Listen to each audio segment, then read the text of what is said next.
Isda, gusto mo? Aso, kambing, o ganon. Maliban sa aso, ibon.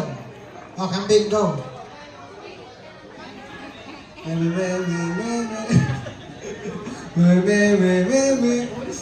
Hindi, sige lang, nandiyan lang yan sila. Ayan, napakabait na kambing na to. Ayan, ikaw sir. Pusa, go. Meow meow meow meow meow meow meow meow meow meow meow meow meow meow meow meow. Napaka-serious ang pusa. Sir? Oink, oink, oink, oink. Oink, oink, oink, oink, oink. Oink, oink, oink, oink, oink, oink. Oink, oink, oink, oink. Okay, tama na, diba? Ang ganda ng tono. Okay, sir? Aw, aw, aw, aw. Ano yun? Pagong. Pagong. Okay, pagong, go.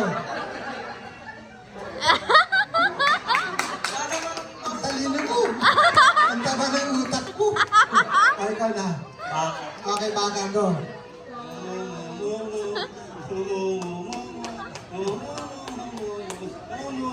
Mumu, sa gabi yun, di ba?